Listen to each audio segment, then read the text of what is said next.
We are very pleased to be working tonight on this lecture with our friends and colleagues at the Zorian Institute, with whom we've also worked on a number of other programs throughout the years. And the Zorian Institute is an organization that shares many of the goals and ideals of Nasser, so we like to work with Zorian because it's a great organization and they do great work, and because they are mostly very nice people, even present company. And we are especially happy when people from Zorian are able to be here with us, and this is not the first time nor the last time that we're welcoming George Sherinian to join us here at Nasser. It's nice to have George here because is a relatively small fraternity, not just male in the male sense, but of people who work for Armenian organizations who can share questions and grievances and issues, and so it's good to have George here, and it means we get to go eat Indian food as well.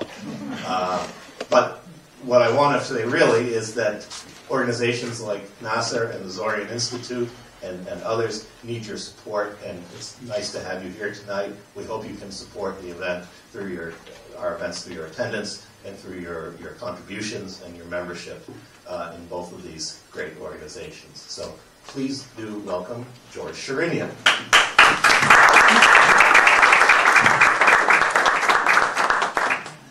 Thank you, Mark. It's a pleasure for me to be here, and it's always a pleasure for me to work with Mark and the very good people at Nasser.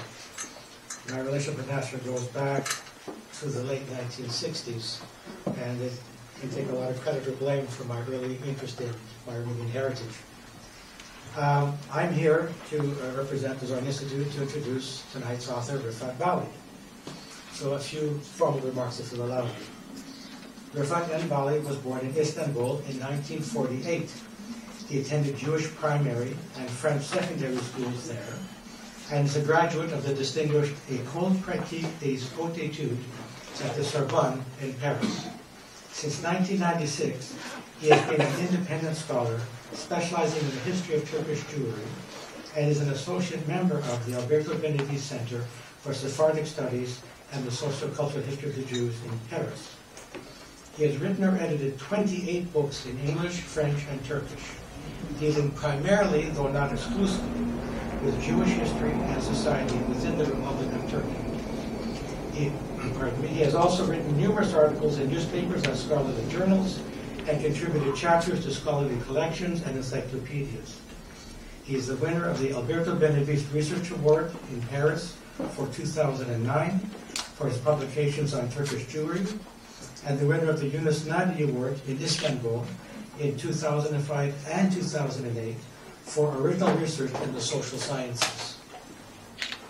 In his professional life, he does this only for fun, he is the managing editor of Libre Books in Istanbul. Libre Books is a small academic press specializing in Turkish studies, and a service house supplying foreign libraries with their publication needs in the field of Ottoman and Turkish studies. Among the subjects he researches are the history of Jews of Turkey, the non-Muslim minorities, anti-Semitism and racism in the Turkish Republic, conspiracy theories, and cultural and social change in Turkish society. And if you think about it, all these subjects are actually intertwined. In my own encounters with his work, I find him to be a meticulous scholar, basing his extensive research on primary source documents, unpublished archival material, interviews with eyewitnesses and key players, and exhibiting a mastery of the published literature. His books are exemplary for their careful documentation and footnoting. Adding to his research skills is fluency in English, French, Turkish, and Latino. This meticulous, exhaustive approach to the evidence was critical to us at the Zorian Institute when his book was recommended to us for consideration for publication. It's not just that we like huge books. In our work on the Armenian genocide, we have learned to be meticulous, as the genocide has been highly politicized and aggressively denied by the Turkish state. Bali's work deals with the Armenian genocide from the perspective of its relevance to the Jewish community. As his book makes clear, the Turkish state denial of the Armenian genocide has been a major element in Turkish-Jewish and Turkish-Israeli relations. But that is not the only aspect of his book that interested us. He deals with the human rights aspects of the minorities in Turkey, particularly the treatment of the Jewish community, and Zoran is a human rights organization with educational and publication programs in that field. Finally, Zoran is also a research institute devoted to the study of diaspora and diaspora-homeland relations. Bali's examination of the relations between the Jewish community in Turkey and Israel is a valuable insight in the challenges of diaspora minorities in trying to preserve their language, culture, and identity. The years 2009 and 2010 saw a marked deterioration in the Turkey-Israel relationship. First, there was Turkey's close relationship with Iran, whose president was a notorious Holocaust denier who had publicly called for the eradication of Israel. Then, Turkey's prime minister publicly criticized Israel's treatment of Palestinians and publicly scolded the prime minister of Israel. Subsequently, there has been profound tension between Turkey and Israel, emanating from the Mavi Marmara scandal. Despite these tensions, Turkey and Israel have maintained their strategic and economic relations. And earlier this year, Prime Minister Netanyahu gave what must have been a very bitter apology to Prime Minister Erdogan for the Mavi Marmara incident. Armenians, Greeks, and Jews, as non-Muslim minorities, have all faced similar challenges in Turkey since 1950. This evening, Rifat Bali will explore how one of them, the Jewish community, tried to deal with those challenges. It is with great pleasure that I introduce Mr. Rifat Bali.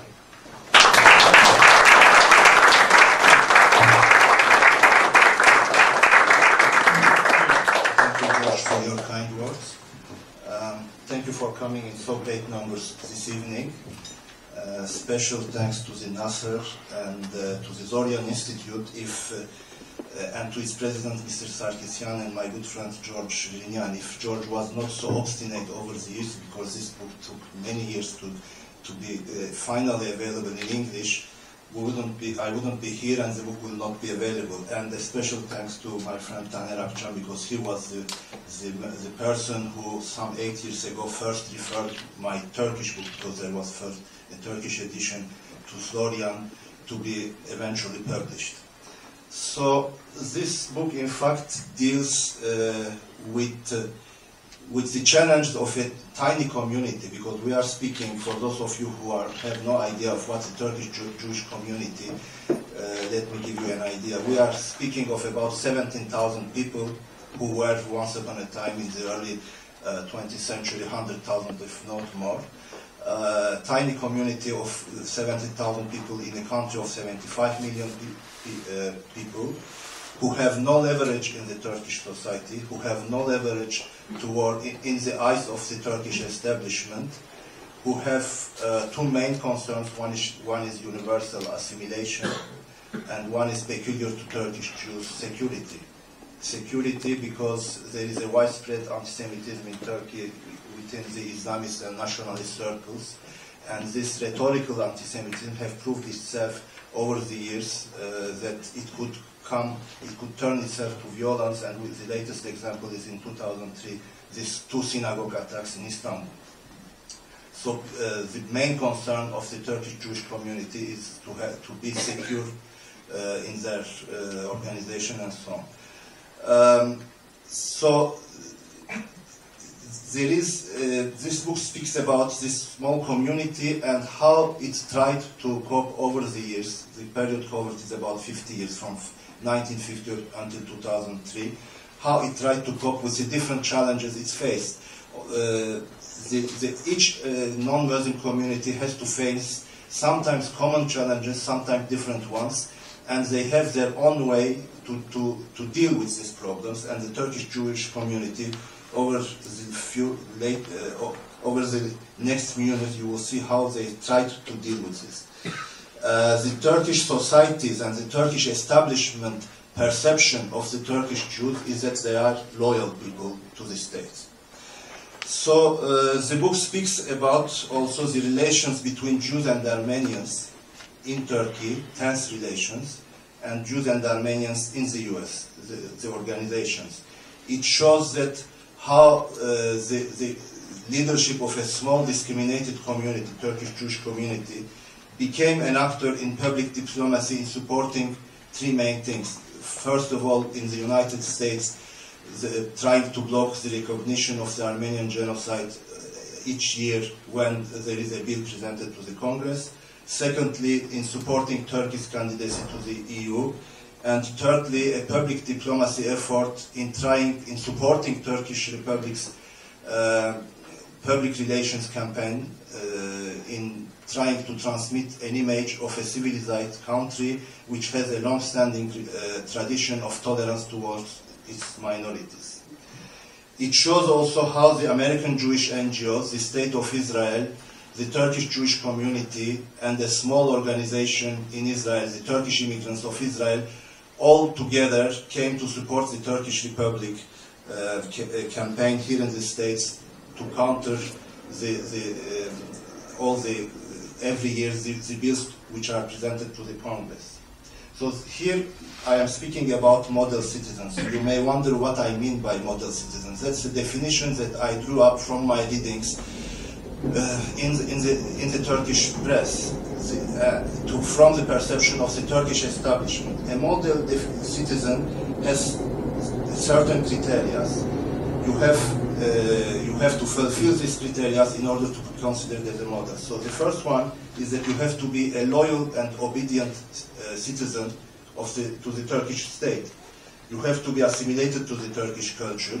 You have to be assimilated to Turkish nationalism, which is an addendum of the Turkish culture. You have not to be involved in what I call ethnic nationalism. In the case of Jews, it's Zionism. You cannot be a Zionist. It's not like the states here. You cannot be critical of the Turkish state in public space. You cannot ask privately or in public space for reparations, damage, indemnities of the past tragic events that happened to minorities and to Jews in particular. So all these criteria, that's what the Turkish Jews have done it, and they are considered as model. They are a model for whom? They are a model for the other communities, the Armenians and the Greeks, which from the Turkish perception are not really behaving correctly. Who is showing it as a model? It's the Turkish state who shows them, and the Turkish establishment and the Turkish press who is showing them, to the Armenians particularly, that they should behave like the Jews. This latest example is in 1998, when there was this controversial election of the new Armenian patriarchate. There was two candidates, Mesrop Muhtahyan, and which was considered from a Turkish point of view as a nationalist, and Shahan Sıvacıyan, which was considered as a, let's say, moderate person and the ideal candidate to become the patriarchate. So there was a lot of discussion in the Turkish press, and there was an editorial published by a retired Turkish ambassador, which was representative of the Turkish establishment. He said he was addressing to the Armenian community in Istanbul and saying, well, why do you create such fuss? Do you want to create problems with Ankara? If you want to create problems with Ankara, it's fine, but let's bear in mind that the best way to behave towards the establishment is not this. You can take as an example the Jews of Turkey. You see how they manage their relations, so take as an example these people. So why Turkish Jews are a model? Okay, first I say that because they comply to the criteria I mentioned to you, but it's not only this. They have a track record of being a model in the Ottoman Empire and in Turkey. You know, the last Ottoman chief rabbi,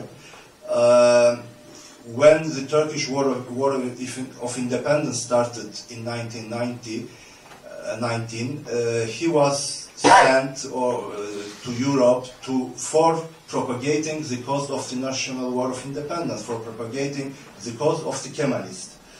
The Turkish Jewish leadership and the Turkish Jews were even were not so much having a nationalist consciousness. I mean, Zionism was not so much widespread in the early 1920s. They were thinking themselves, they were viewing themselves as loyal Ottoman citizens. Therefore, when the new republic was established, and as you may know, there was a Lausanne Peace Treaty which was signed before, recognizing certain positive rights to the minorities, such as you could speak your native language, teach, publish newspaper in your native language. There was a lot of pressure from 1923 onwards by the establishment in Ankara. Although they signed the treaty, they wanted that the minorities renounce to these positive rights.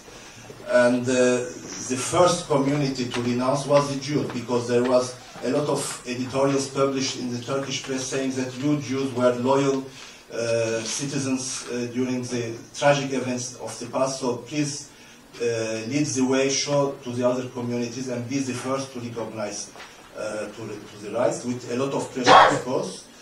And they were the first ones, then the Armenians came, and then the Greek ones.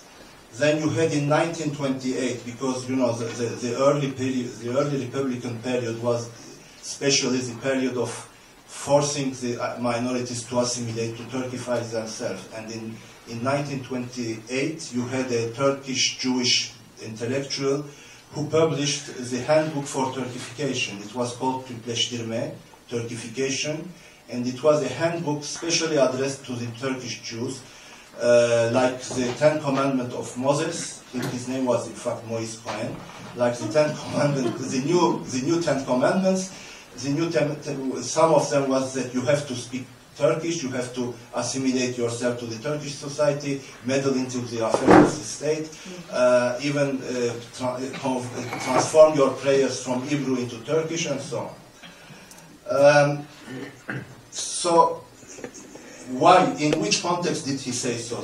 So let's have a short look to this period of time, which was the preceding period of time of what this book speaks about. This book starts from 1950, but you have to understand what was before. From 1923 until the end of World War II, the main concern of the Turkish establishment was to Turkify the minorities.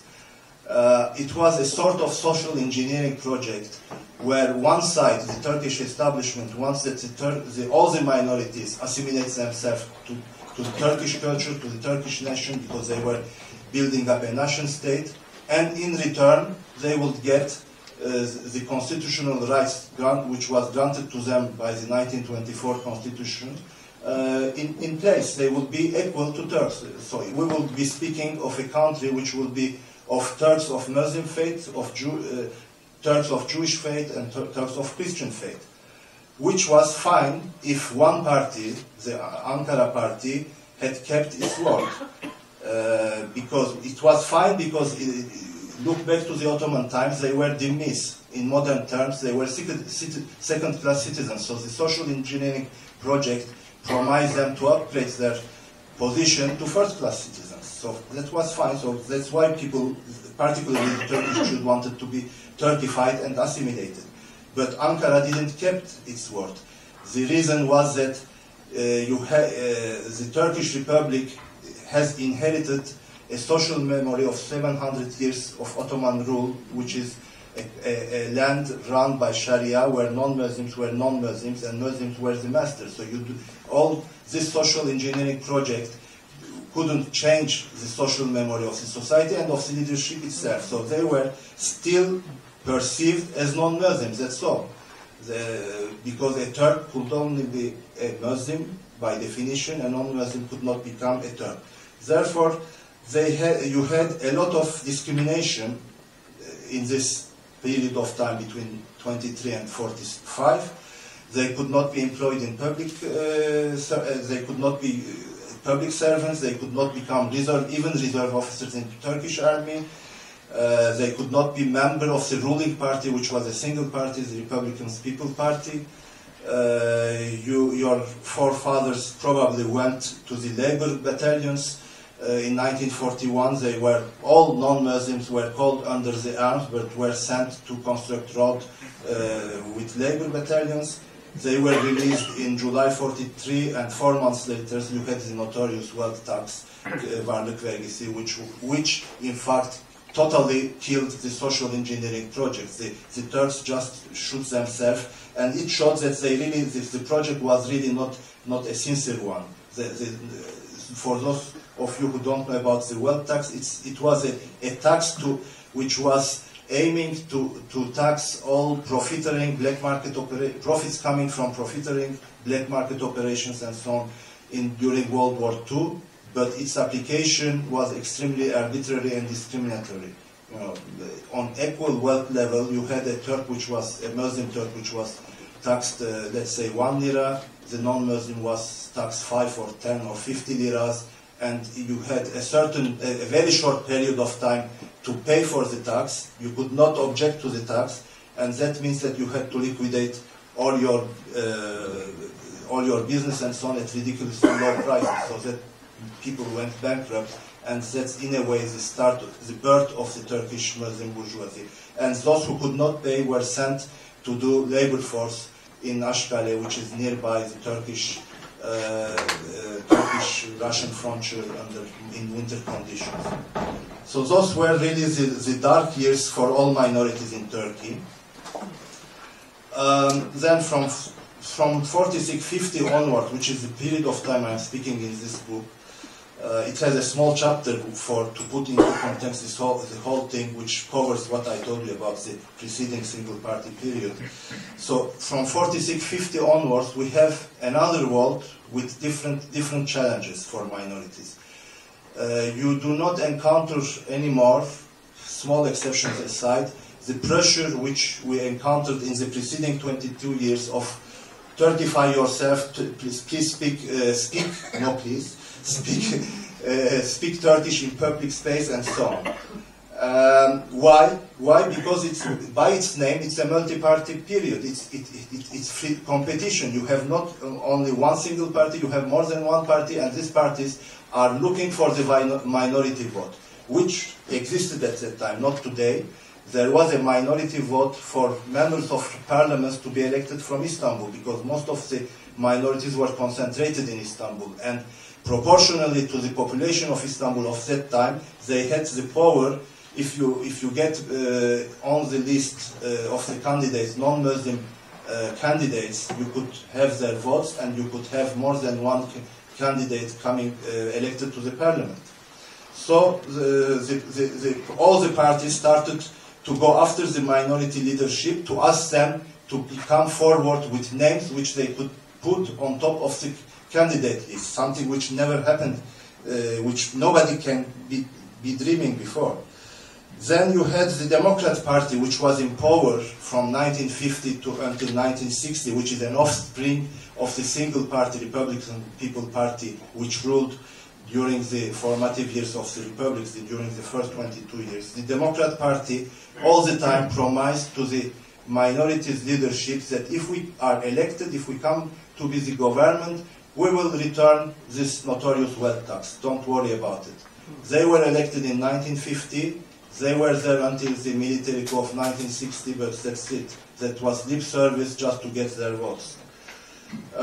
Minorities could still not become public servants or officers in the Turkish army, but would, starting from 46 onwards, they were becoming at least reserve officers. And then they had to face new challenges. The reason why the attitude has changed is not only because you had multi-parties going after the vote of the minorities. There was another very important reason. Turkey chose from 46 onwards to be part of the free world. You had a bipolar world, a communist world, and free world, and Turkey chose to be part of the free world, became a member of the United Nations, signed the Universal Declaration of Human Rights in 1948. So the new challenges they had to face, and which they are still facing today, is first of all that they became scapegoats or hostages in Turkey, because the perception that minorities are not really real Turks. They are probably, their loyalties do not stand with us, we Turks, but probably with Israel or Greece or Armenia. So they were considered as, they were perceived as potential traitors. And the second situation they faced, and this is only peculiar to Turkish Jews, not to the other minorities, that they became actors of public diplomacy on behalf of the Turkish Republic. So what do I mean by scapegoats and hostage? By scapegoat I mean that all the troubles that Turkey may have, financial or economic or political, they could put it on the, they could blame the Armenian diaspora, they could blame the Jewish lobby, and they can blame the international Zionism. And it's going on like that for the last few decades. By hostage, I mean that the minorities in Turkey have no room to maneuver. They have no influence in solving whatever conflicts Turkey has with its neighbor countries, with Israel, with Armenia, or with Greece. So since they are perceived as citizens whose loyalty do not stand with Turkey but with Israel or Greece or Armenia, all the time they feel obliged to calm the nationalist society by reconfirming publicly their loyalty to Turkey. Then you have a problem that in times of international crisis, and the ones we had was in 1955, you may remember the Cyprus crisis. In times of such crisis, they are used as bargaining assets in diplomatic relations. The best example is in 1955 anti-Greek riots, and in 1964 the expulsion of Greek nationals. So the riots and the expulsion of Greek nationals were two events that Turkey has planned in order to show that, first of all, for the anti-Greek riots, to show that the Turkish society is a nationalist society, to show to its counterpart, the Greek part, that if you don't, on the bargaining table, give away some what we are asking, and if you are not flexible enough on this diplomatic negotiation, the Turkish society may react badly, and they may react badly to the Greeks in Turkey. So they planned a small-scale riot against the Greeks, which went out of control, and you know what happened in 1955. So the Greeks of Turkey had nothing to do with the Cyprus problem. And in 1964, the expulsion of Greek nationals, Turkey and the Greece had signed in 1930 an agreement which permitted Greek nationals to live and to work in Turkey. These Greek nationals married Greeks of Turkish citizenship. Then, because again of the Cyprus problem, Turkey used unilaterally, from one day to the next, unilaterally cancelled the agreement, and all Greek nationals were expelled from Turkey. Since they had intermarriage with Greeks of Turkish origin, that's the whole Greek community, the families which were to be expelled. And again, these people had nothing to do with the Cyprus problem. So, coming up to the third concept, actors in public diplomacy, which is the case of Turkish Jews, not really the case of Turkish Armenians living in Turkey. They tried but didn't succeed. It started in the mid-70s. It started because there was more than one event which came consequently one after the other. First, you had the first murder of a Turkish diplomat in California in 1973 by an American Armenian. Secondly, in 1974, you had the Turkish army intervening in Cyprus. Then the US arms embargo followed. After the Turkish army intervention in Cyprus, the American Armenian and American Greek organization became extremely active. The Greek organization wanted to have some sort of indemnities for all what happened in Cyprus when the Turkish army invaded it. The American Armenian organization wanted that the genocide be recognized. A few years later, in 1978, you have the Holocaust Memorial Museum starting in Washington, D.C. that was the year when there was a presidential decree here in the States that a museum should be established to cover the Holocaust, and the museum opened in 1993. So starting from 1978 until 1993, it was a continuous battle whether or not the Armenians would be represented in the permanent exhibition of the museum, because the museum was a federal museum. It was not a Jewish museum, and it should cover other genocides. And the Turkish Republic didn't want that the Armenians be represented in the museum. Then in 1978, finally, you have the notorious movie Midnight Express. Midnight Express covered a true story of a young American student who came to Turkey, wanted to return to smuggle heroin back to the States, was caught, sent to prison for 10 or 20 years, and escaped from prison. So the book became a movie, which was screened in 78, and it was really a big coup for the Turkish image, which was not really so high in the States, but it was a big coup. So under all these different circumstances, coming one after the others, the Turks and the Turkish Republic felt that they needed to be really represented well in the States. At that time, in the 70s, the American-Turkish organization were not as organized as today.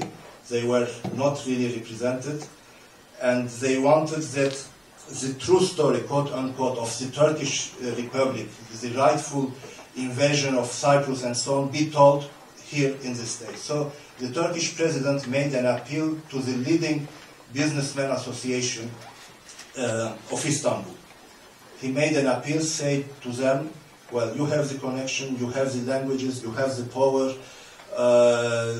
go to the States, perform your duty as a citizen, and propagate there the right cause of Turkey. So among the 10 or more businessmen who came, who followed up this appeal and came to Washington, was one Armenian and two Turkish Jewish businessmen. The Armenian was somebody who passed away recently, Arman Manukyan, and the two Turkish Jewish men was a well-known trading company, Burla, and the other one was Jacques Camhi, a big business magnate of a big group. The second Jewish man dropped, and it was Jacques Camhi who went on.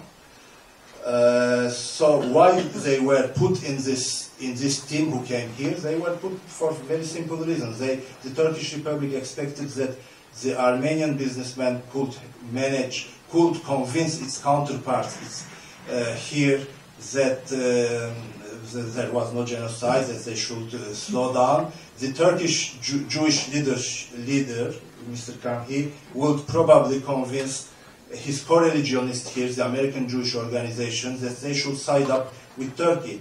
Remember that in the early 70s, the American Jewish organizations were not supporting Turkey, were not really concerned about Turkey. They were more or less in a loose alliance with the other groups, the Greek organization and the Armenian organization. So the aim of this gentleman, the Turkish Jewish businessman who came here, was in fact to make PR on behalf of Turkey, to make PR on behalf of the Turkish Jewish community, tell them that there is a Jewish community living there peacefully and so on, so that with time going on, he could network with all this American Jewish organization. Furthermore, the Turkish Republic had and still has an exaggerated view of the power of the Jewish organization, of so-called Jewish lobby here in Turkey. And that's why they thought that the politics are run by the White House policy is determined by the influence of the American Jewish organization. The Turkish Jewish leadership enhanced this perception because they wanted to show themselves as they are useful people to the Turkish state. They said, yes, sure, you are right, and we as Jews will, of course, network with our counterparts here, and we'll tell them that they should side up with Turkish Republic because it's in the interest of Israel as well, for which the Americans cares really that Turkey and Israel should have good relations. So the Israeli factor was another thing. In July 1980, which is the last year of this 70s decade, in July 1980, Israel declared Jerusalem its capital, and a few weeks later, Turkey reduced its diplomatic representation in Israel to its lowest level, second secretary. So here you had another concern from an American Jewish point of view to restore Turkey-Israel relation to its former normal level.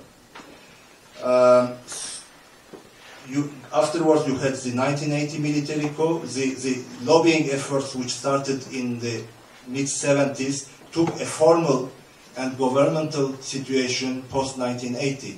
With the military government established in 1980, you had a task force established by the Turkish military government. The task force, its task was again trying to prevent the genocide recognized in the US Congress, and again in this task force there were Turkish Jewish leaders and Armenians with the same idea that they could influence their counterparts abroad. Another, let's say, coincidental event was in the near future. It was the quincentennial anniversary of the arrival of the Sephardim, the Spanish-originated Jews, when they were expelled from Spain in 1492. The quincentennial anniversary would be in 1992, and there was a precedent.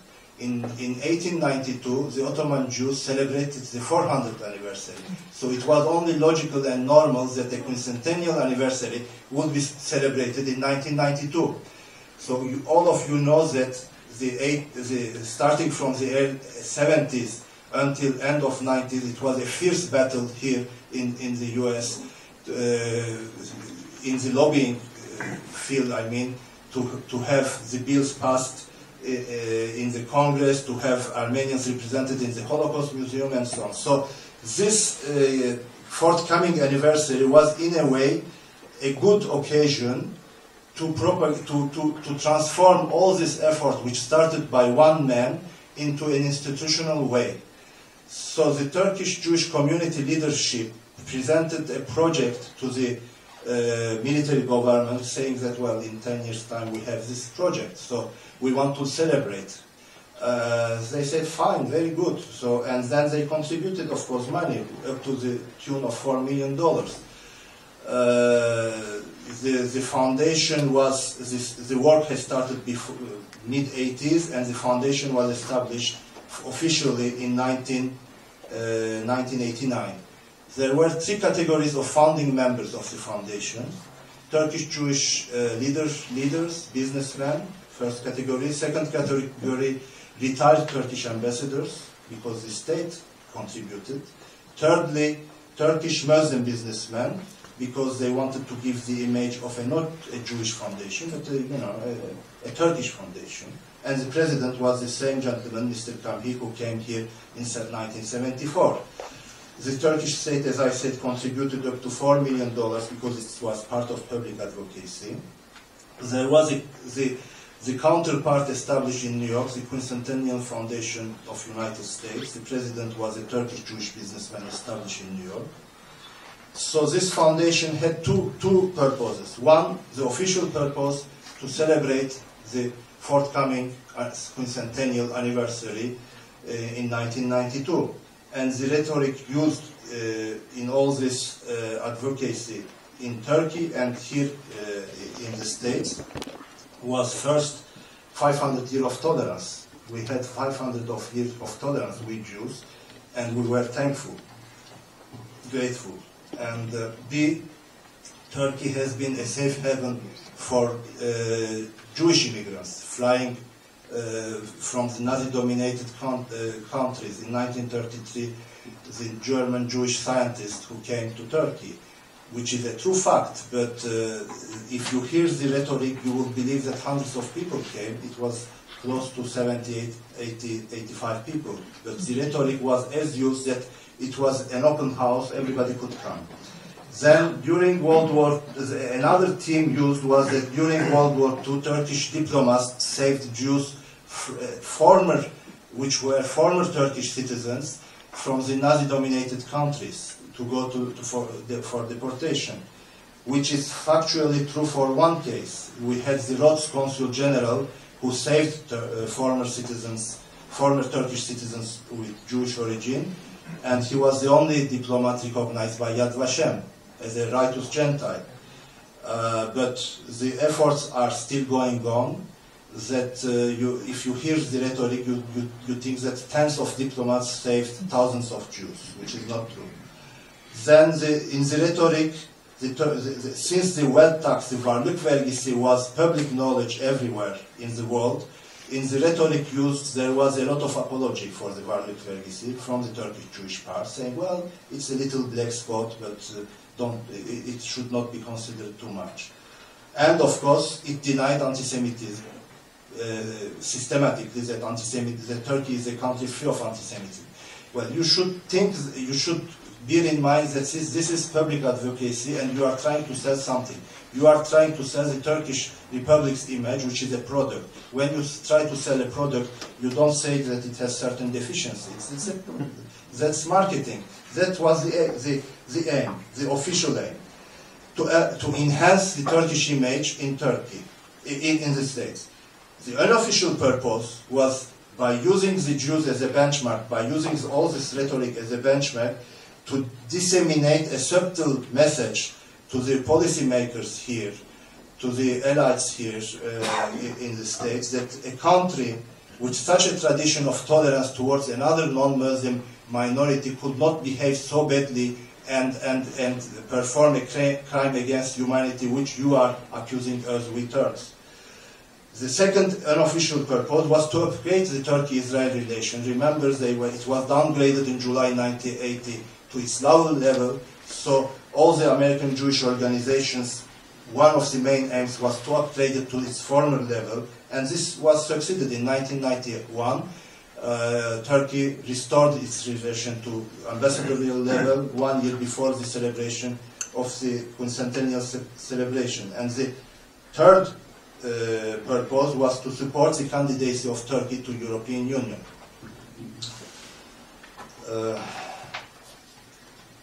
There were within this rhetoric themes which were used here in the States mainly, and among the Turkish Jewish lay leadership, which don't have PhDs in history and so on, in Israel and in the States. There were two anti-Armenian themes used to try to distance the American Jewish organizations from the American Armenian organizations.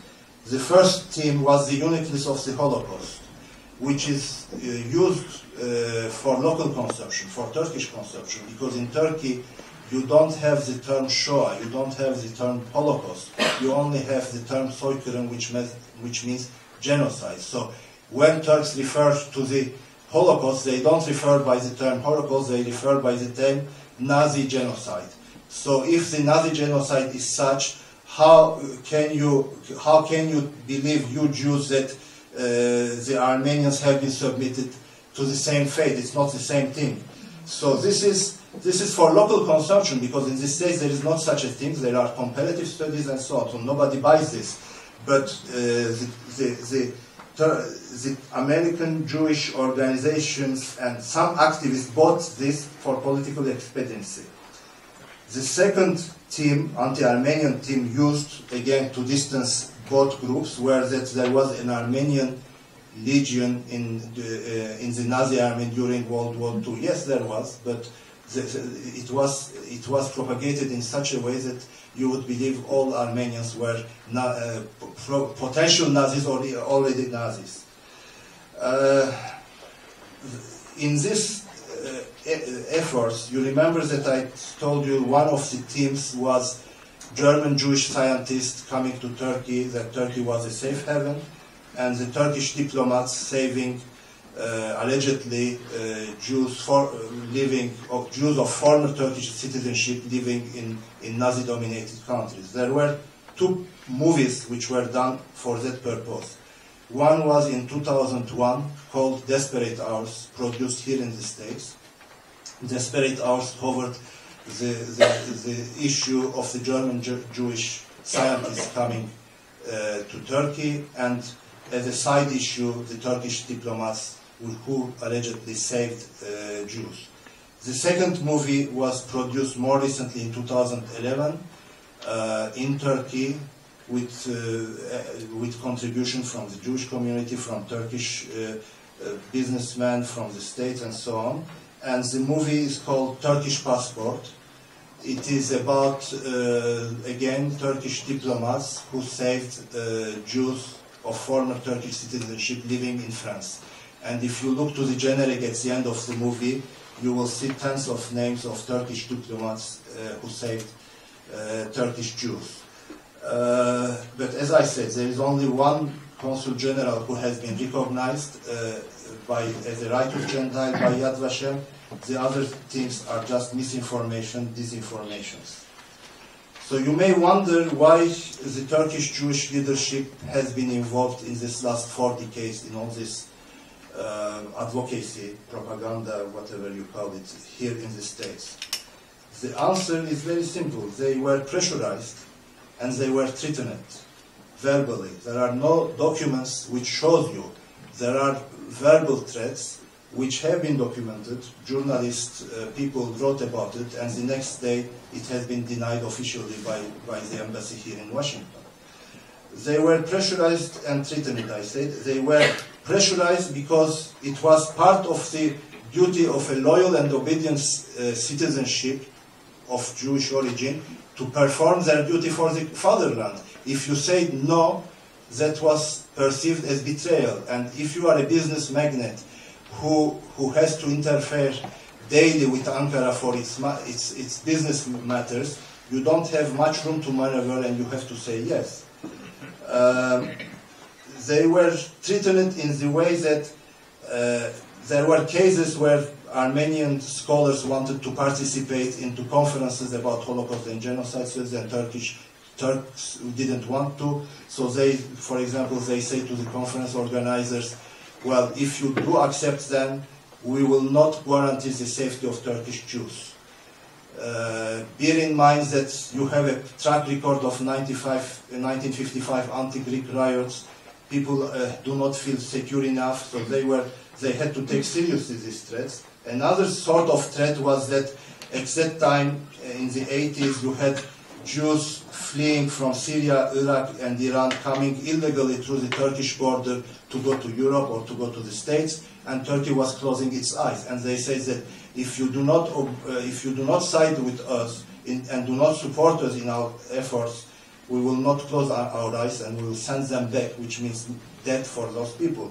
So because of these two concerns, the Jewish organizations, the Turkish leadership obeyed and sided up with the Turkish Republic. Don't misunderstand me, it's not only the Jewish organization and the Turkish Jewish leadership who were involved, or the American Turkish organization. The state of Israel also was involved, because as a state policy, they didn't support the recognition of the Armenian genocide. You had here and there members of parliaments which had, like Yossi Sarit, which said that it is a shame for a nation which have been subject to the Holocaust to act like that, but the state policy didn't change. And then you had the White House. If the White House didn't agree with that, the Jewish organization wouldn't be influential, if they had any influence at all. So it was White House policy, in order not to disturb Turkish-American relationship, not to accept the bills passed in the Congress. You had the National Security Council advisors on policy making on Turkey and so on, who were briefing the presidents that if this bill passed, things will be bad for American business interests, will be bad for security, will be bad for defense industry. And the defense industry, we had huge investment, huge contracts that they were looking after.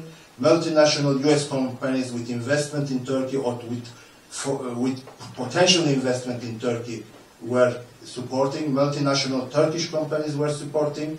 And in the mid-80s, which is not the case right now, in the mid-80s, you had American scholars which were specialized in Middle Eastern studies signing petitions. You had hundreds of scholars signing petitions that this is not a genocide, congressmen do not support it, and so on. This was part of the, at that time, successful, not so much successful nowadays, successful efforts of the Turkish embassy here, who supported the Institute of Turkish Studies at Georgetown University, excuse me, with grants, funds, and so on. So people could use these grants if they were siding up with the Turkish version of this tragedy.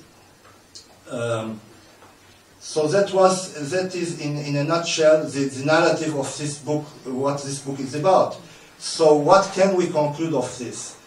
I think there is a preface written by Professor Yair Oron here, which says that the book, and I agree totally with him, which says that the book shows that there are not moral politics, there are real politics, and real politics supersedes ethics and moral, and that is unfortunately what this book is showing at the end of the day. Strategic interest, geopolitical interest, Turkey-Israel relations, American-Turkey relations are primarily important for all the states involved. If the Jewish nation, the Jewish nation, of course, is not of the same, let's say, position that the Israeli leadership. I am sure that the Jewish nation, and if you look to the articles published in the Israeli press, the comments of the people who read articles which deals with this issue, why the Knesset is not accepting the Armenian genocide and so on, all the articles say, all the comments say that it's shameful. But it's again geopolitics and macropolitics. Today, what the state of Israel wants to have is to have good relation with Turkey, and then morals are sold out, unfortunately. So you may wonder where we will be going from here in the near future. Now we have a situation similar to what we had in the end of 1980. Turkey has reduced its representation in Israel, and Israel is absolutely eager because of the Mavi Marmara incident in 2010. Israel is extremely interested to restore, eager to restore this representation to its former level, and the same with American Jewish NGOs. So the policy will go on. I mean, we have next year, the year after, the centennial commemoration of the genocide, and maybe the Turks will make again an appeal to the American Jewish organization to support them, and I'm sure that they will do it because they don't want to take risks. You have to bear in mind that the Turkish Jewish leadership, because of this pressure, because of this failed threats and so on, had no room to maneuver. They were obliged, in a way, they were obliged to do it. Well, but when you look from today, they were obliged in the condition of 70s and 80s. What would happen if they didn't accept? I can answer you that nothing would be happened. It was just threats on paper. It was blackmailing them, but it's a small community, and they abided. So they had no leverage. They had no leverage with Ankara. It was a case to show that they are important, that they can be involved in power politics. The strategy of Turkey is now changing for the Armenian genocide. They have a softer rhetoric nowadays. Another approach is that they want to become a member of the International Holocaust Remembrance Alliance, which actually they are an observer, and they want to be a full member. Why do they want to be a full member? It's not because they just discovered that Holocaust is a tragedy. It's because they want to show to the EU mainly and to the United States that they are a civilized country, and they abide by civilized countries' criteria. And of course, again, the American Jewish organization and the Turkish Jewish leadership is supportive of this. They are supportive because they want that the Holocaust be taught in Turkish schools. I don't think it will make any difference that people will be more conscious, or that anti-Semitism will slow down. It is just, again, lip service. That is, let's say, a black and white picture, a realistic picture of what is going on in Turkey, and I think I will stop here, and thank you very much for listening to me.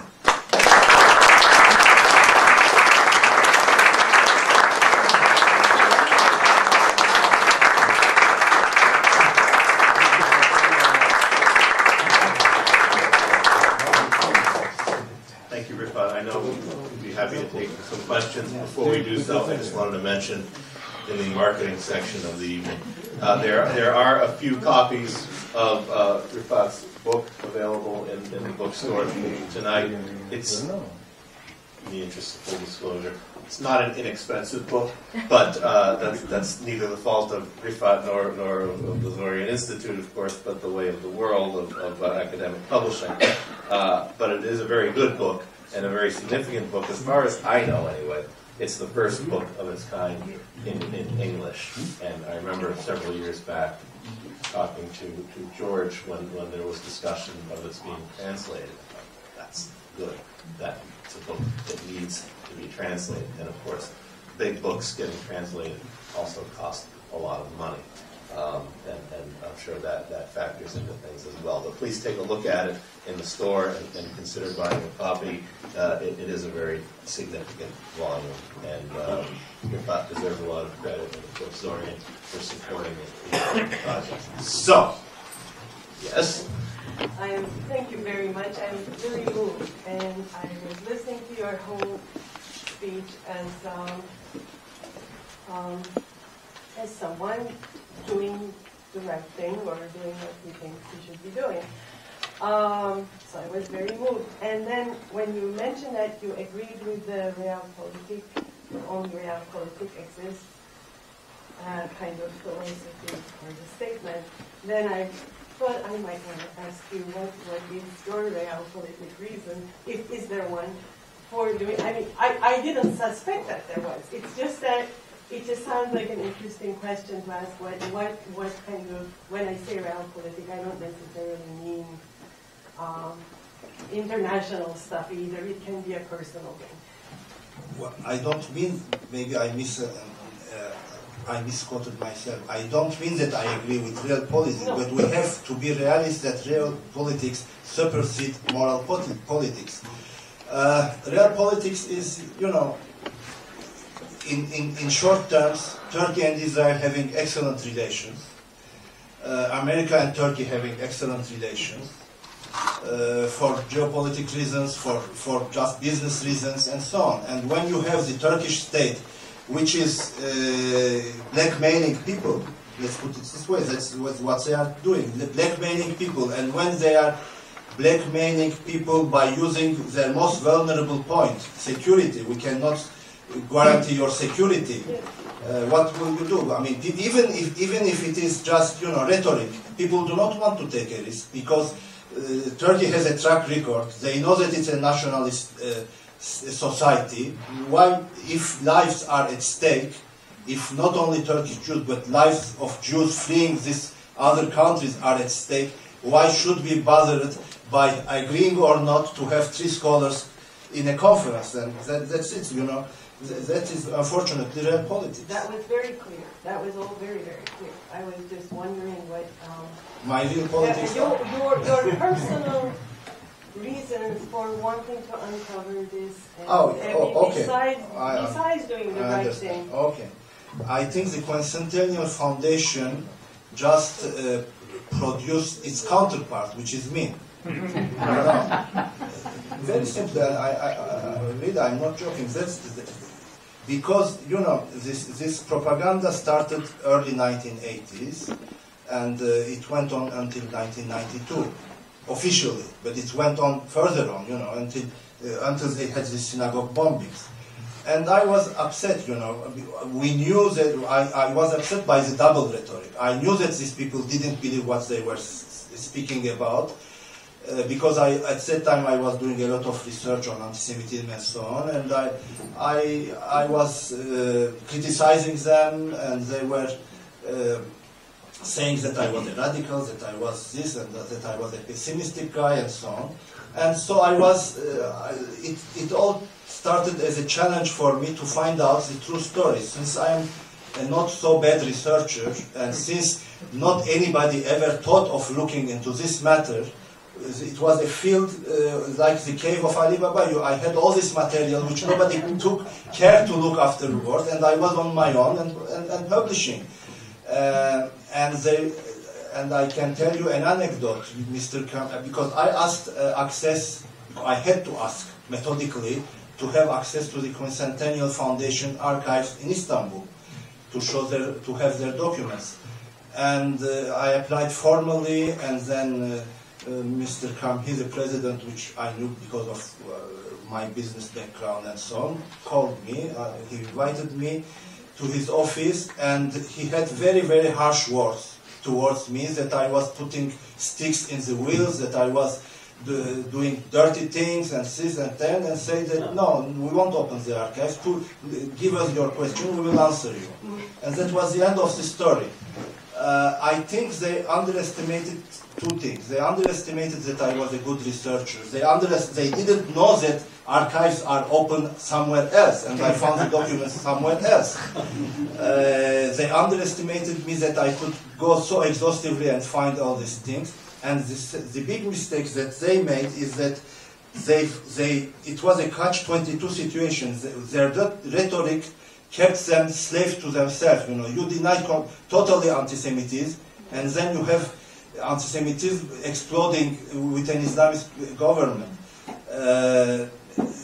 You deny that Armenian genocide didn't happen, and you have a new wave of scholars. So they couldn't foresee what would happen in 10 or 20 years' time, but the signs were there. You could see that the society was starting to change. Because when they had the quincentennial anniversary in 1992 was the first year when all these discussions of being critical of the Turkish Republic, of being critical of the Kemalism started. So that was a sign, but that's it, that is why. Yes. Two questions. Number one, being the author of this book in Turkish in Turkey, how are you being perceived by the Turkish government? And not only that, how are you being perceived by the Jewish-Turkish community in Turkey and in the Jewish community in the United States? And my second question is, Turkey is using the Turkish Jews as a model for the Greeks and the Armenians. But my question is, I don't think it can be compared because, first of all, the Greeks and the Armenians have their roots, historic roots in the country. So, and the Jews are basically like we Armenians are in Cyprus, or we Armenians are in, I don't know, Germany. So what comment can you make on that? Well, this is what my first book was published in 1999. So by the time we reached 2009, which was the year the Turkish version, the original Turkish version was published, I published a lot of things, but they were not so much critical because it covered, I don't know, events which happened 70 years ago, while this was covering an ongoing strategy.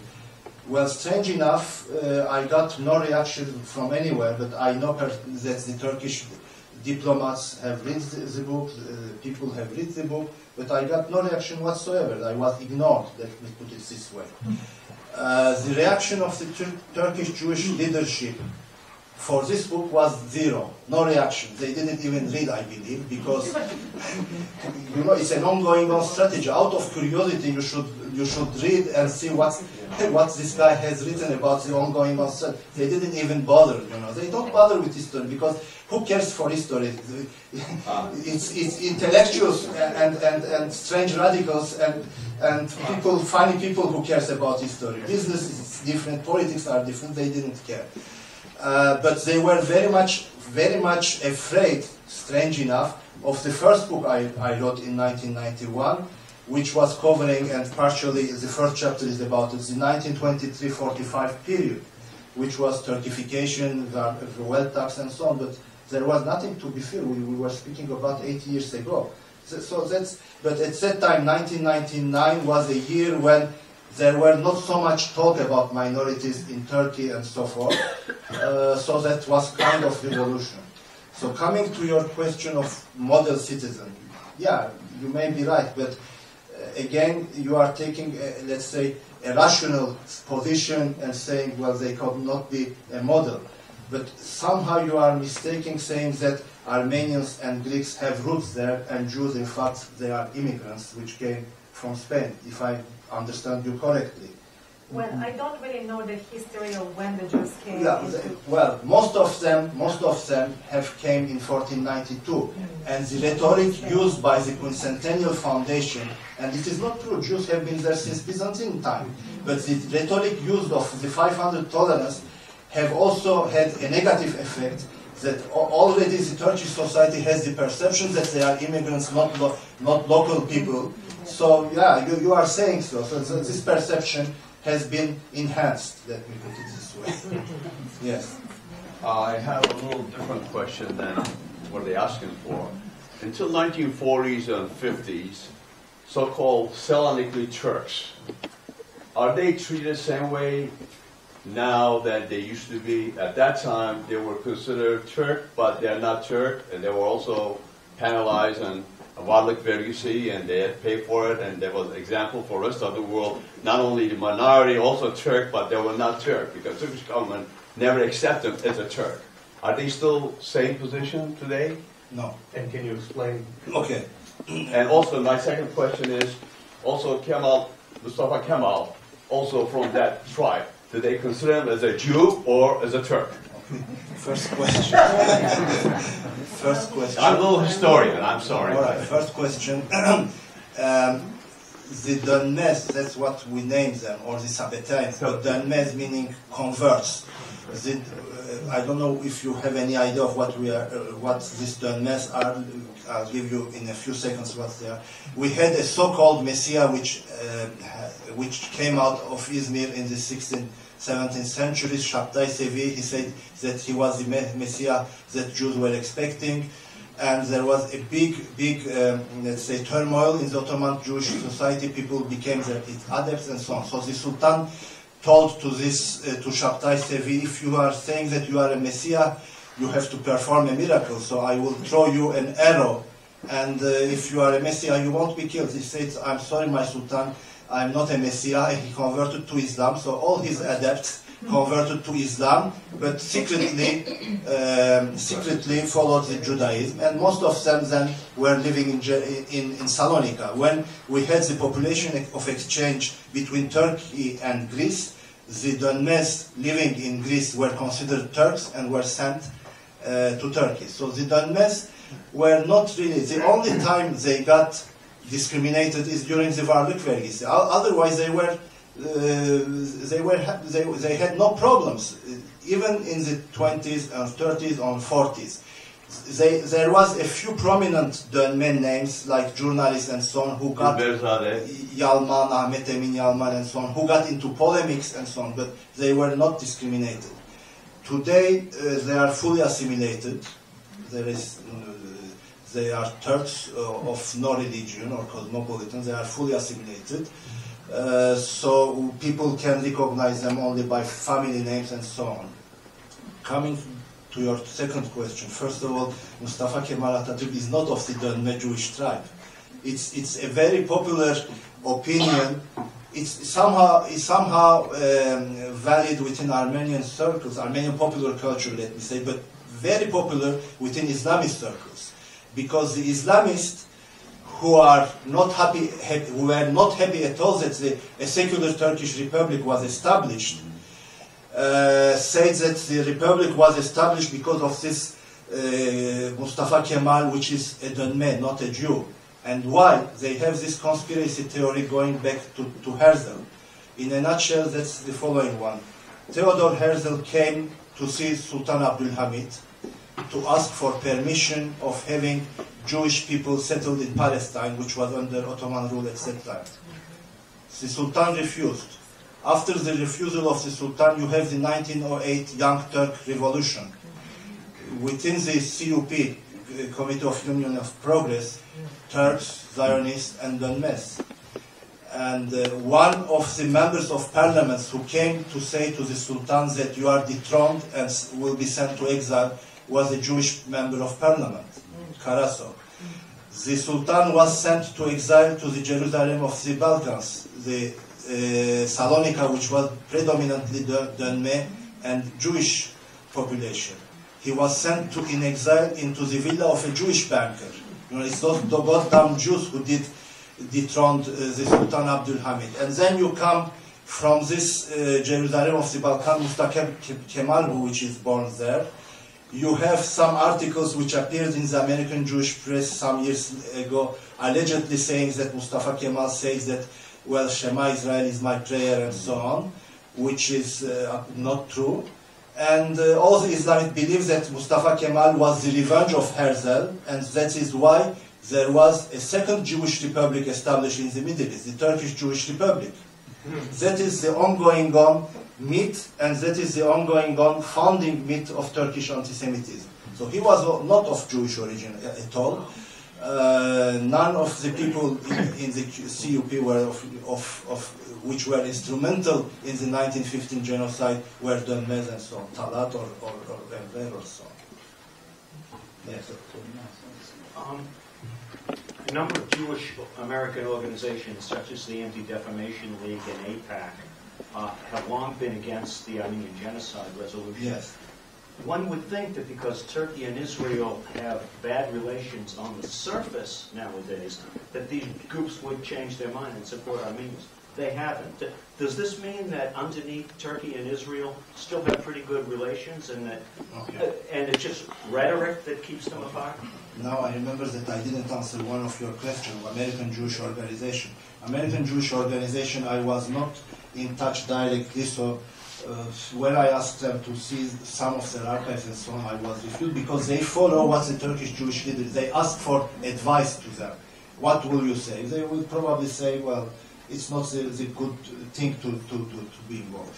Well, Turkey and Israel has trade relations, which is increasing, has defense industry relations, but the ADL refusing and so on is that, first of all, again, they are asking for advice to the Turkish Jewish leadership, because the Turkish Jewish leadership is in the ground.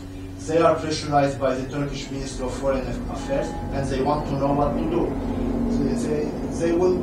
They are acting like that because they know that they are also pressurized by the embassy in Washington, ADL and all this AGC and all these organizations. So they don't want to add more problems on top of what we have with Israel because of the Marmara event, because they know that if they will be changing sides and being neutral or supporting the genocide bill, things will get much worse.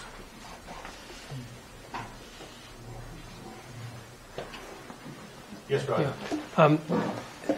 You mentioned about the Turkish rescuers of Jews during the Holocaust. Yes. The one consul general that was recognized. I think it's kind of ironic because you consider the amount of population of Turkey at that time, which I don't know what it was, in the tens of millions. And on the Yad Vashem actually recognizes many Armenians. They even have a special section on Armenian rescuers. So I thought that's something, just a little bit of information there. Thank you. In the news recently, we hear that Turkey exposed a number of Israeli spies. Is this going to be another one of those things where, well, we better not do anything? Is Israel going to get pissed off, or are they going to say, well, we better not do anything, or they'll do even something worse? Well, I did it. It was 2 days ago, I think, and the reaction of the official reaction was that it just conspiracy theories. It's a strategy which tried to defame Turkey and so on. So far, the state of Israel has not reacted. I don't mean to be an apologist, but as a member of the Jewish community myself, Temple of Muna in Lexington, hearing of this program this evening came, and I enjoy your conversation, and I just want to respond to the gentleman's comment about the ADL. There are many, many members, not only here in the greater Boston area, but across the country, who were very, very upset with Abraham Foxman's position, which, of course, was, as you say, was pressured. There's real politics, there's moral politics, there's ethical politics, and as you may or may not know, the head of the ADL here in the Boston area resigned over the position of Abraham Foxman in dissent. Those members of our community, the Jewish community in the greater Boston area, were very, very upset with Abe Foxman and wrote to dissent of his position, and for whatever it's worth, bonded a certain group of our community in the Temple of Moon in Lexington to join with the Armenian community and attended the Holocaust or the Genocide Memorial in Watertown, and I forget whether it was 2-3 years ago, but we were very, very well represented there to recognize the Armenian genocide. And genocide, and I say that specifically, genocide. Yes, but from that is, let's say, an unofficial position, because for Turkey it's ADL, AGC, World Jewish Congress, which is what they count for. Well, I think this follows up to the question that this woman mentioned before, and that is real politics as opposed to moral and ethical politics. Go ahead. I'm going to go back to that, if I may, just briefly. If the Jewish people could expound on that, if that's the best way to say it. If there's a group of you who believe what you're saying, you can do a lot of good for, I don't want to say changing the image of the ADL, but to more fairly get a better representation of Jews on the larger scale in terms of what we define as moral responsibility or what have you. But what I really want to ask is a lighter question to the whole thing. You said there's 17,000 Jews in Turkey at this period of time. How many Armenians and Greeks? How do they relate to that number? The Armenians are about 60,000. Okay. The Armenians of Turkish citizenship, because you have also illegal Armenians from Armenia. Yeah. And the Greeks are about 10,000, mostly, because it used, the official number is about 2,000-3,000, but you have also Greeks who speak Arab from some. Just to have a loose idea of yeah. what that is. 5-10. Don't Chuck, please. Okay, thank you. Just a couple of quick questions. You used an expression that was very apt. When the Turkish state was doing all this coerce, and you said it was like marketing. When you're marketing an idea. So I wanted to know, the groups, the three groups, whether it's the Jewish American organizations, the Washington, and then Israel, the state of Israel.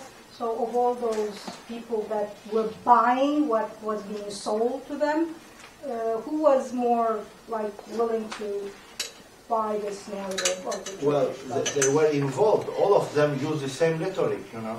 I'm just trying to get to the nuance. Were they all willing participants equally, or was one harder to convince than other? No, they were willing participants, absolutely willing participants. I think, and one very interesting thing is that you hear about all the time when you speak about the Armenian genocide, the same sort of arguments that the Turkish, not right now, but in the 80s, 90s, tried to use. So in a way, probably they were briefed, so they kept repeating. But bear in mind that they are small businessmen, big businessmen, they are not historians, so they just have something to do. They have to sell this on behalf of this Turkish Republic, and that's it. Very quick question I want to ask. I saw that film, The Turkish Passport. Mm-hmm. I thought it was the worst thing I've ever seen in my life. Just the way it was made, it was horrible. But I just want to ask your personal perspective. I didn't know that there was only one, you said, who legitimately was saved. And the rolling credits at the end, there's people after people. Yes. But then during the film, there's these people after people of all these Jewish individuals who have been set up these, little living rooms. They're sitting there and they're just talking about how wonderful these Turkish people. Over not just one. I'm telling you, dozens of people.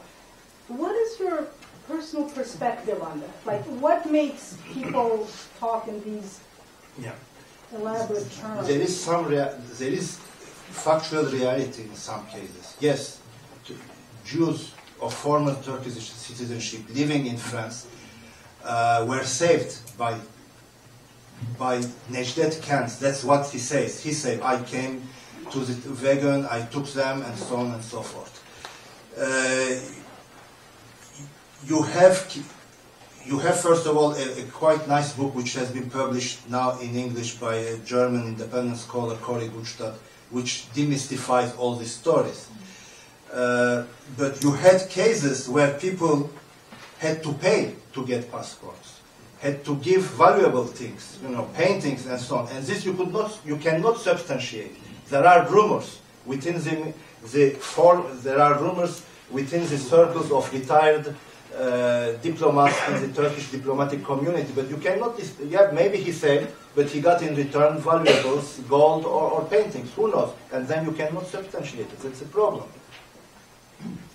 I have a question, Irfan. Was there? Of course, you grew up in this environment. Was there a moment? Was there a time in your life when a light bulb went off and you saw things differently and decided to pursue this difficult research path that you've taken up? Yeah, as I said, my light bulb exploded in the 80s, late 80s. But I tell you that I was extremely enthusiastic at that time, and I'm still extremely enthusiastic to do genuine research and produce genuine material which proves that the ongoing rhetoric is not true. But when you see the end result, when you see that it's not for my ego, but when you expect modestly that you may affect the policy change and so on, or the leadership change, it is not changing. That's my deception. Yes, sir. I have a hypothetical question. In our opinion, what would Turkey do if Iran bombed the heck out of Israel? If Iran bombed Israel, what the Turkish Jew will do? Oh, they will shut up and sit down.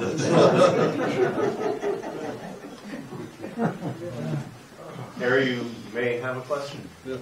Can you just comment about the perception of the seminary, the Greek seminary at Hagali? Yeah. And also, can you comment about the Kurds and what's going on with the Kurds?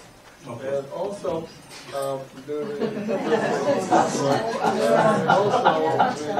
And the weather, if I could look at you on the weather. and also, Turkish perception of Armenians today. Well, 10 years ago, Turkey didn't even know there were Armenians in that country. And I think Hrant Dink had a lot to do with bringing that up. Can you just comment on that? Okay. Well, the Greek School of Theology, they were expecting that it would be part of the democratic change package, but it was not there. I think it's again the same story of bargaining with Greece over, I don't know, the situation of the Turks of Greek origin in Eastern Thrace and so on. So the school should be open. There is no problem for not opening the school, but it's a stupid idea. It will be, let's say, a positive point for Turkey and can be used in their propaganda campaign. The curse is a long story, as you know. Well, all I can say is that there are still all this negotiation going on with Öcalan and so on in order to find, let's say, a peaceful solution, and the Kurds are extremely strong. Öcalan is a big factor, and I hope that they will find a peaceful solution. Otherwise, if the clashes restart, it's really a tragedy. The Turkish perception of Armenians changed, and we have to give credit to the Agos newspaper and to the late Hrant Dink for having started the Agos project, because it was a project, not just a newspaper. The project was to change the perception and to have at least the Turkish society in 30 years, or I don't know, in 40 years, first the Turkish intelligentsia, then the Turkish press, then the Turkish society maybe, accepting that there was a genocide.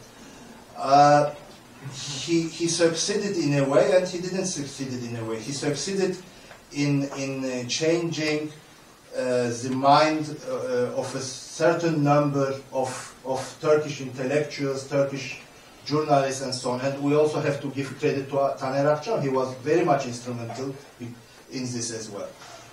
His mistake, I think, that he he was overly optimistic that the Turkish society will change because he saw a small nucleus of friends around him. I don't know, maybe 50 people, maybe 100 people at most, who shared his idea, who supported him, and so on. And he thought, well, there is a light. But you know, you have 75 million people. You go to a Luna Park, you have this engrossing mirrors, and you see yourself. You think that you are a giant. Well, he was a giant, but the friends around him was only 100 people, not 2 million people. That was his mistake. But even his murder, in a way, changes the society dramatically. The murder was really, I mean, he was a wizard on public relations, let me put it, on body language and so on in Turkish. And therefore, there was, I think, real sorrow, real pain that he was murdered. Even people that he didn't like him, because, you know, his selling point was that he was an Anatolian guy, down to earth, speaking plainly with his counterpart and so on. So the perception have started to change with the Agos project, unfortunately with the murder, and then you had a new class of scholars coming out. It's a concerted effort. It's Taner Akçam, his students, Dorian Institute, people, other scholars here in the States. More criticism in Turkey as far as the official ideology is concerned. So there are more and more criticism of deep states. The deep state has done this, the deep state has done that. So therefore, they have done as well the genocide. So the perception has changed. But don't misunderstand me. It's not the whole society. It's again a small nucleus of the society. The whole society is not changing. And you may have, I don't know, maybe 1%, maybe 2%. That's the problem. But when you start to read only a selected number of people, only a selected number of newspapers, Taraf or this or that, or Radikal, you think that, well, okay, many things are changing, which is not the case. Things are improving. It will continue to improve. You will have, I am sure, more and more young graduate students, more and more scholars coming up, looking for what is the truth, trying to make, to look into niche subjects and so on. But at the end of the day, if you are aiming that the Turkish society will accept it, or the Turkish establishment will accept it, they may be accepted in their hearts, but not publicly. Joe, yes. Have you discussed your book in front of Jewish American audiences, and what is the reaction to your book in Jewish American press? Unfortunately, I did not have the occasion to do it. George tried to get acceptance that I speak. It was a polite refuse, so I really don't know. What about last night in Brookline? In Brookline. Well, in Brookline, there were a few Jewish attendants. A couple knew very well the Turkish Jewish community because she was involved somehow in that, in doing some work there. She wasn't aware of what was, I mean, all the things that I said, that I got the impression that she was not really aware, or it looked like she was not really aware of all these dark stories going on. You didn't have a predominantly Jewish audience in Brookline last night? We had, I mean, a few couples, that's all. Did you have many Armenians? Not much. Did you have a larger crowd than this? No, this is the biggest crowd we've ever had so far. Wow. Sorry to hear that. Well, nonetheless, nice crowd tonight, and let's wrap it up there and say thank you.